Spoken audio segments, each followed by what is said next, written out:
గ్రామీణ ప్రాంత రైతులకు మెరుగైన ఉపాధి అవకాశాలు కల్పించేందుకు నేషనల్ లైవ్ స్టాక్ మిషన్ కింద కేంద్ర, రాష్ట్ర ప్రభుత్వాలు పలు పథకాలు అమలు చేస్తున్నాయి.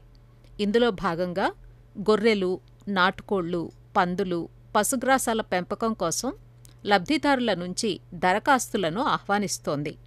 మెదక్ జిల్లాలో ఇప్పటివరకు 39 మంది రైతులు దరఖాస్తు చేసుకోగా అర్హులైన వారికి రాయితీ మంజూరైందని అధికారులు తెలియచేశారు. ఆసక్తి ఉన్న రైతులు మీ సేవా కేంద్రంలో దరఖాస్తు చేసుకోవాలని జిల్లా పశుసంవర్ధక శాఖ అధికారి సూచిస్తున్నారు. నేషనల్ లైవ్ స్టాక్ మిషన్లో భాగంగా కేంద్ర రాష్ట్ర ప్రభుత్వం పశువులు మరియు గొర్రెలలో అర్హులైన ఔత్సాహికులకు కొరకు ఆన్లైన్లో NLM national livestock mission ద్వారా దరఖాస్తులు కోరడమైనది. అందులో ముఖ్యంగా గ్రామీణ కోళ్ల పెంపకం గురించి, తర్వాత గొర్రెలు మేకల పెంపకం గురించి, తర్వాత పందుల పెంపకం గురించి, దాన మరియు పశుగ్రాసాల అభివృద్ధి గురించి ఆన్లైన్ ద్వారా అప్లికేషన్లు కోరడం జరుగుతున్నది. గొర్రెల మేకల పెంపకానికి ఇది 1 crore ప్రాజెక్టు. ఇందులో 50 లక్షల సబ్సిడీ, 10 లక్షలు లబ్ధిదారుని వాటా, తర్వాత 40 లక్షలు బ్యాంకులో ఉంటుంది.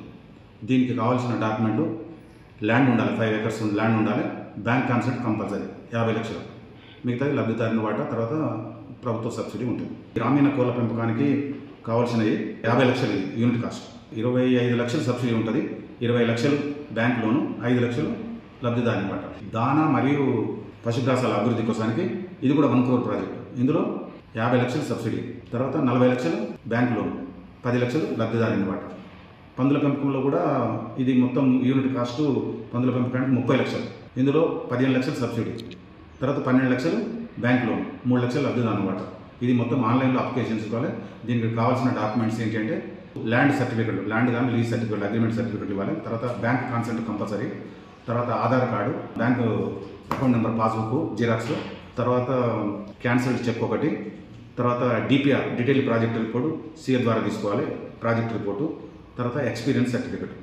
ఈ 7 డాక్యుమెంట్ని ఆన్లైన్లో అప్లోడ్ చేసిన తర్వాత ఇది CA అంటే స్టేట్ ఇంప్లిమెంటింగ్ అథారిటీకి వెళ్ళిపోద్ది. ఆన్లైన్ వాళ్ళు సర్టిఫికెట్స్ వెరిఫికేషన్ చేసి మళ్ళీ బ్యాంకు పంపుతాం.